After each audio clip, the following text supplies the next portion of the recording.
Baik, teman-teman sekalian yang saya hormati, pada video kali ini saya akan menjelaskan tentang evaluasi manajemen operasional tenaga kerja non-medis. Oke.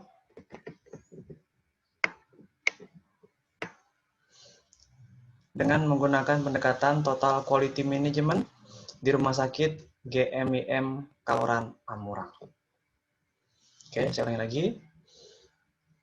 Judul yang akan saya jelaskan kali ini adalah tentang evaluasi manajemen operasional tenaga kerja non-medis dengan menggunakan pendekatan TQM atau Total Quality Management di Rumah Sakit GMIM Kaloran Amurang. Topik ini telah diteliti oleh David Toar William Muanget, Arazi Hasan Jan, dan Jesse J. Pondang pada Fakultas Ekonomi dan Bisnis jurusan Manajemen Universitas Samratulangi.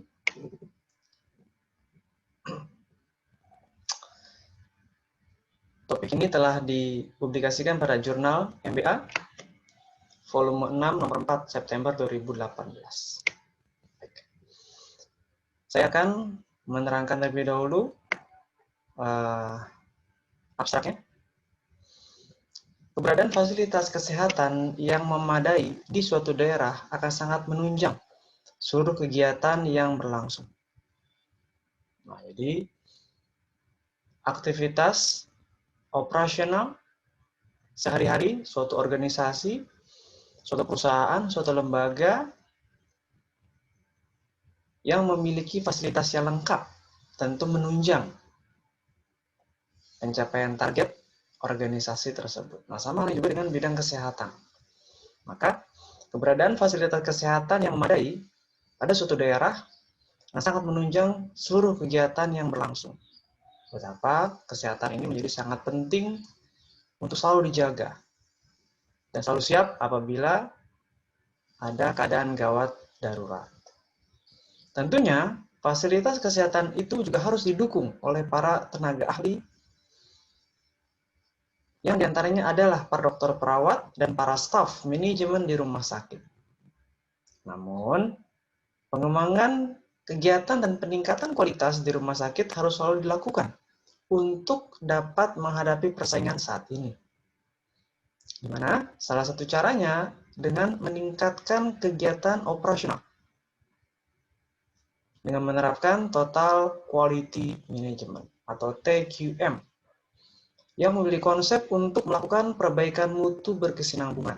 Nah, jadi TQM ini memiliki konsep, apa konsepnya?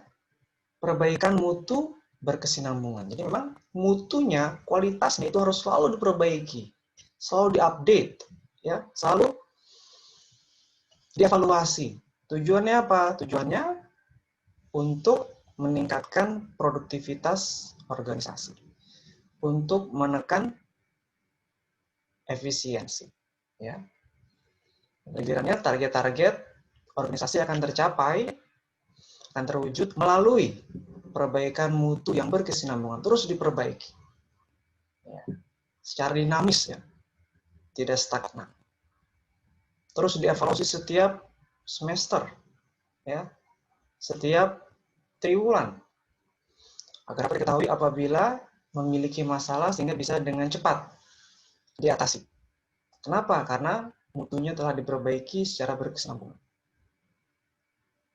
Tujuan dari penelitian ini adalah untuk mengetahui bagaimana manajemen operasional di Rumah Sakit GMIM Kaloran Amurang dengan menggunakan pendekatan Total Quality Management.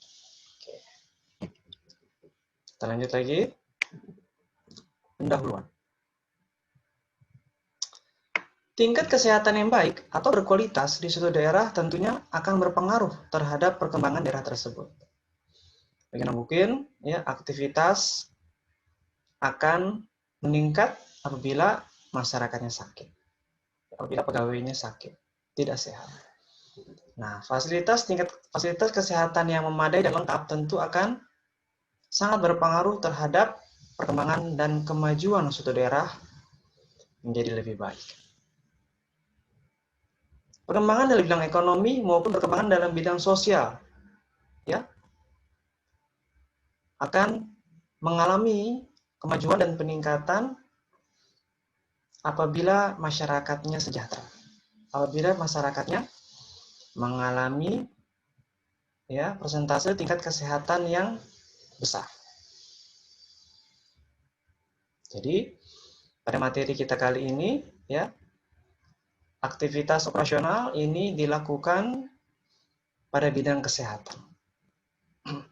Tingkat kesehatan yang berkualitas di suatu daerah juga haruslah ditunjang dari berbagai aspek, baik itu dari pihak pemerintah maupun aspek lainnya. Contoh dalam materi ini Kabupaten Minahasa Selatan. Oke, Kabupaten Minahasa Selatan yang merupakan salah satu kabupaten di Sulawesi Utara yang memiliki jumlah penduduk sekitar 200.000 jiwa pada tahun 2014. Di mana jaminan kesehatan yang diberikan oleh pemerintah Minahasa Selatan ya, oleh pemerintah Minahasa Selatan melalui BPJS. Ya, melalui BPJS kesehatan untuk para warganya. Tentunya akan sangat membantu kelangsungan hidup di daerah Minahasa Selatan. Nah, ya, jadi aktivitas operasional yang pada tulisan ini dilakukan pada bidang kesehatan juga telah dilakukan ya pada Kabupaten Minahasa Selatan ya, di mana operasional kesehatan pemerintahnya menggunakan layanan BPJS kesehatan. Rumah sakit juga ya merupakan lembaga yang memiliki produk dan jasa. Tenaga kerja, perawat, dokter, gedung atau bangunan dan serta fasilitas-fasilitas di dalamnya merupakan satu kesatuan pada rumah sakit tersebut. Nah, sama halnya ketika kita membuka suatu usaha yang bergerak di bidang katakanlah teknologi informasi. Maka fasilitas kantor untuk mendukung aktivitas operasional perusahaan haruslah memiliki fasilitas yang lengkap. Haruslah memiliki kenyamanan bagi karyawan untuk bekerja. Ya, di mana pemimpin memberikan arahan, kemudian tim dan karyawan menjalankan arahan tersebut untuk pencapaian target perusahaan. Nah, di sanalah aktivitas operasional perusahaan, operasional lembaga dan organisasi akan berjalan dengan baik. Ya, apabila dalam konteks ini ya memiliki sarana dan prasarana yang mendukung aktivitas operasional organisasi tersebut. Kemudian lebih dari itu semua ya bisa dibilang bahwa sebagian besar kegiatan operasional dalam hal ini ada konteks rumah sakit adalah berupa pelayanan. Nah, jadi aktivitas operasional rumah sakit yang paling penting adalah pelayanannya. Bagaimana mereka melayani pasien, ya? Bagaimana standar operasional prosedurnya? Nah, ya, apakah dengan marah-marah, yang gitu, ya? Apakah dengan tersenyum? Apakah dengan tutur sapa yang sopan? Atau gimana?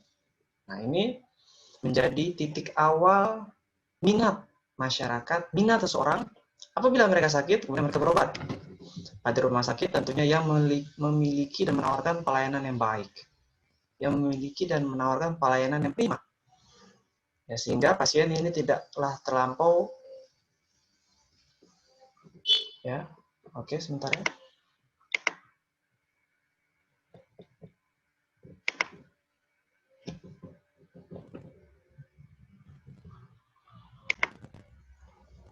Oke, baik.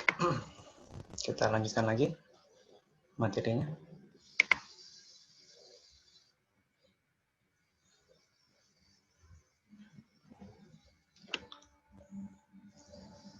Jadi memang kembali lagi pada konteks materi kita, aktivitas operasional organisasi dalam hal ini adalah rumah sakit haruslah memiliki sarana dan prasarana yang lengkap agar aktivitas operasional bisa berjalan dengan baik. Yang menjadi kunci keberhasilan awal melalui pelayanan. Bagaimana rumah sakit dalam konteks ini mampu memberikan pelayanan yang prima pada seluruh pasien dan keluarga pasien, ya, sehingga mereka merasa nyaman, ya, mereka merasa puas dengan kecepatan pelayanan yang diberikan. Oke, mereka merasa puas dengan resep yang dibuat, ya, dari dokter kepada pasien, dengan resep tersebut memang pasien menjadi lekas sembuh, ya, pasien menjadi bisa cepat sembuh dari penyakitnya dan tidak sebaliknya. Peningkatan kinerja dari kegiatan operasional pelayanan di rumah sakit kepada para pasien harus diperhatikan dengan seksama dan diawasi secara ketat oleh pihak manajemen yang terkait. Nah, ya. Di sini dikatakan harus diperhatikan dengan seksama dan diawasi secara ketat. Tujuannya apa? Tujuannya agar mereka tidak sembarangan dalam memberikan pelayanan, ya. Tidak acuh tak acuh, ya. Tidak sibuk main handphone saja bagian pelayanan namun lupa melayani pasien, ya, lupa melayani pelanggan. Sibuk ngumpi saja, ya, sibuk ngobrol saja namun tugas utamanya dalam melayani menjadi terlupakan. Kenapa itu terjadi? Ya, jadi dalam konteks ini memang, ya, pelayanan menjadi penting. Utamanya diperhatikan dan diawasi secara ketat oleh manajemen pada aktivitas operasional rumah sakit. Ya, nah ini, ya. Diperhatikan dengan seksama dan diawasi secara ketat oleh pihak manajemen yang terkait. Walaupun demikian, kadang juga terjadi kesalahan yang disebabkan oleh tenaga kerja atau human error. Hal ini dapat mempengaruhi mutu pelayanan yang dilaksanakan. Oleh karena itu,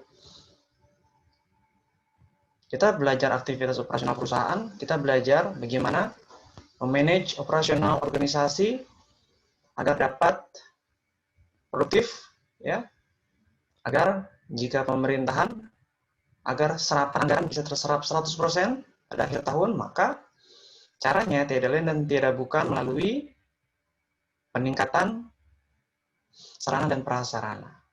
Ya.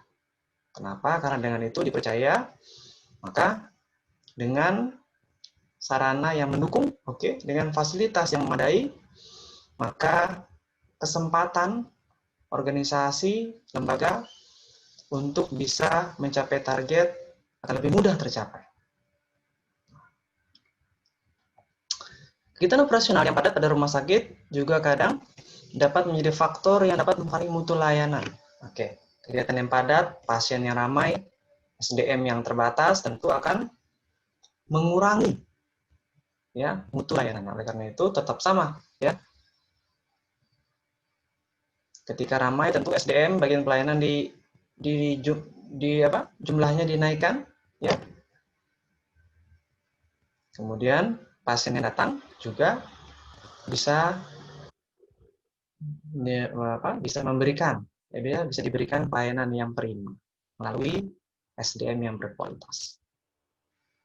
Nah, jadi berbicara tentang operasional, perlu diketahui manajemen operasional menurut Handoko pada tahun 2015, yaitu usaha-usaha pengelolaan optimal penggunaan sumber daya yang dimiliki, seperti tenaga kerja, mesin-mesin, peralatan, bahan mentah, dan sebagainya, yang dalam proses transformasi bahan mentah dan tenaga kerja menjadi berbagai produk ataupun jasa.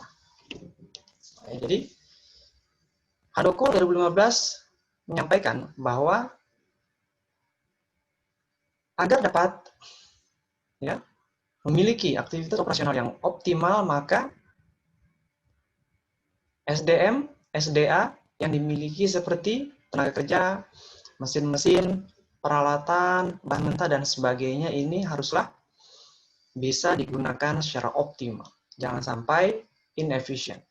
Ya, jangan sampai terlantar atau tidak digunakan. Kita telah membeli barang tersebut dengan harga yang mahal, ya, maka barang tersebut haruslah bisa digunakan secara optimal untuk produktivitas perusahaan, untuk profitabilitas perusahaan, ya, untuk layanan organisasi.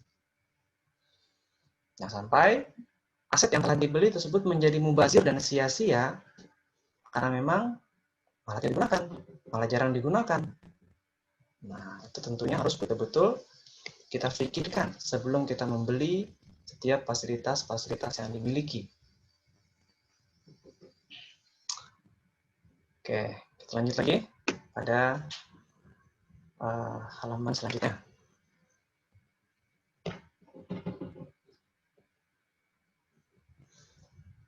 Saya akan menjelaskan definisi manajemen operasional. Pengertian manajemen operasional menurut Handoko pada tahun 2015 menyatakan bahwa manajemen produksi dan operasi merupakan usaha-usaha pengelolaan secara optimal penggunaan sumber daya seperti tenaga kerja, mesin-mesin, peralatan, bahan mentah, dan sebagainya dalam proses transformasi bahan mentah dan tenaga kerja menjadi berbagai produk ataupun jasa. Nah, ya, jadi diulangi lagi definisi manajemen operasional. Jadi menurut tulisan ini dapat dilihat, jadi pengertian tersebut bahwa manajemen operasional itu mencakup seluruh aspek kegiatan yang dilakukan oleh suatu usaha.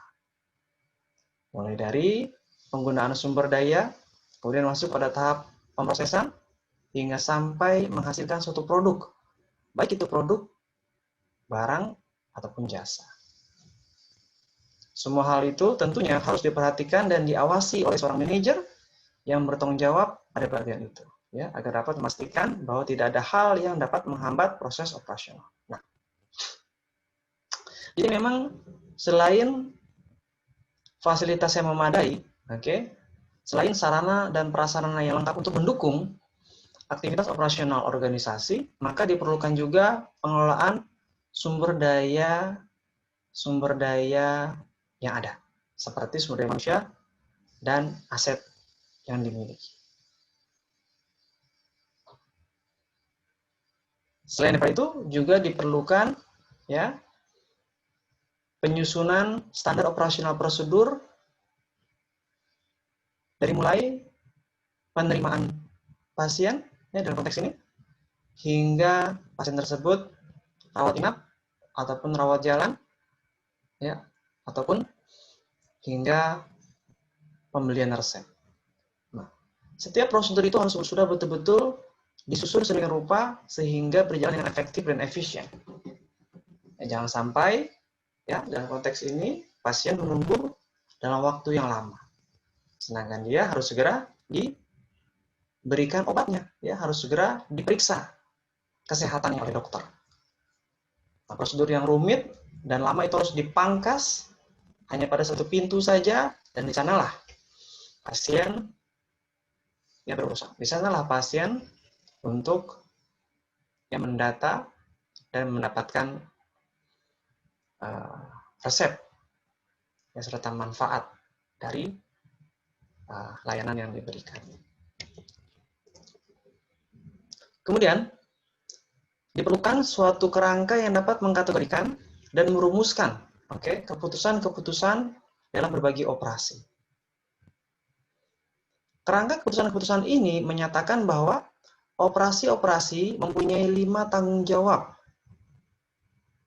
Apa saja? Proses. Yang kedua, kapasitas.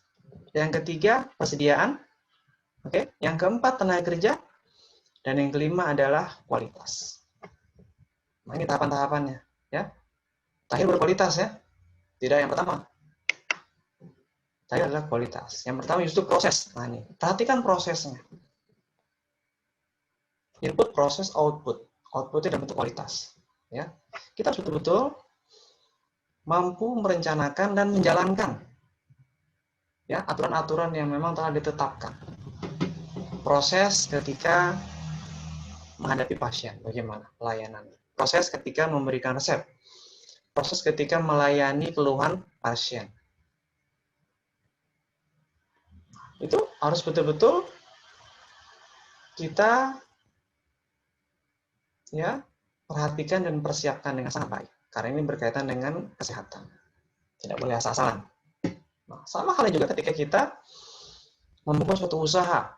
Oke, ketika kita berwirausaha pada bidang tertentu, maka wajiblah aktivitas operasional organisasi, aktivitas operasional perusahaan dikelola dengan profesional.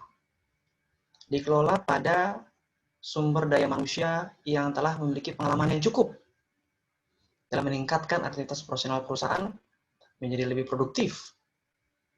Ya, jangan sampai aktivitas operasional perusahaan justru tidak efisien, banyak pemborosan yang pada gilirannya pendapatan operasional menjadi sedikit. Jadi yang pertama adalah proses. Perhatikan prosesnya. Kedua adalah kapasitas. Oke? Bagaimana kapasitas dari organisasi? Bagaimana kapasitas dari perusahaan? Apakah kapasitasnya mendukung? Ya, apakah sumber dayanya mendukung? Oke, apakah fasilitas, sarana, dan aset-asetnya mendukung? Ya, visi misi perusahaan atau tidak? Nah, itu haruslah betul-betul direncanakan dengan sangat baik oleh perusahaan. Yang ketiga, persediaan. Bagaimana persediaannya? Bagaimana apabila perusahaan tidak mencapai target? Oke. Bagaimana apabila sumber daya alam yang akan diambil, ya, akan dikelola, tiba-tiba ada kendala, cuaca katakanlah, ada kendala alam, sehingga terganggu, ya, proses transformasi pengiriman. Bagaimana dengan persediaan? Tenaga kerja, bagaimana dengan tenaga kerja? Apakah sudah ada backup tenaga kerja apabila ada yang sakit? Ya, apabila ada tenaga pelayan frontliner di depan itu sakit, apakah sudah siap untuk menggantikan? Oleh karena itu memang dibutuhkan backup karyawan, ya, cadangan. Tujuannya apa? Tujuannya supaya nanti apabila ada yang berhalangan, ya aktivitas operasional perusahaan tidak terganggu. Kenapa? Karena sudah ada yang menggantikan. Nah, dengan konsep pengetahuan dan pemahaman yang sama, karena telah diajarkan sebelumnya. Nah, gitu, ya. Jangan sampai kita hanya mengandalkan satu orang saja, namun ketika dia berhenti atau pindah atau sakit, karena kita bergantung, maka ya kita menjadi aktivitas operasional organisasi menjadi terganggu. Nah, itu jangan sampai terjadi. Terakhir adalah kualitas. Ya, setelah proses kita lakukan, kapasitas, persediaan, dan kerja, baru kita mengarah pada peningkatan kualitas, peningkatan mutu. Oke? Peningkatan skill, keahlian yang dimiliki. Peningkatan pelayanan. Oke, peningkatan kecepatan dalam memberikan jasa layanan terbaik bagi pelanggan. Nah, itu harus betul-betul diperhatikan dengan serius, ya, sehingga perusahaan atau organisasi dapat melayani konsumen ataupun pelanggan atau dalam konteks ini, ya, di bidang kesehatan, pasien dapat melayani dengan baik meskipun dalam keadaan ramai. Tetap bisa mengelolanya dengan sangat baik. Kenapa? Karena sudah ada SOP, ya, tidak sembarangan. Jadi kesimpulannya adalah TQM, oke, Total Quality Management adalah perpaduan semua fungsi dari suatu perusahaan ke dalam falsafah holistik yang dibangun berdasarkan konsep kualitas, teamwork, produktivitas, dan pengertian serta kepuasan pelanggan. Nah, ya, ini definisi TQM. Perpaduan semua fungsi dari suatu perusahaan ke dalam falsafah holistik yang dibangun berdasarkan konsep kualitas, teamwork, produktivitas, dan kepuasan pelanggan. Terakhir, kepuasan pelanggan, ya. Di sini kualitas pelayanan, Yang untuk TQM terakhir adalah kepuasan pelanggan. Namun diawali oleh konsep dan teamwork.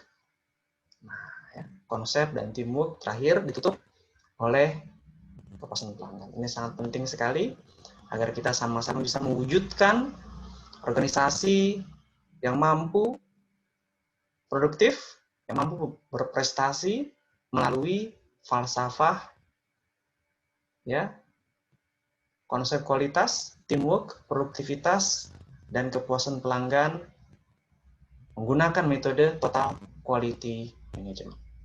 Terima kasih.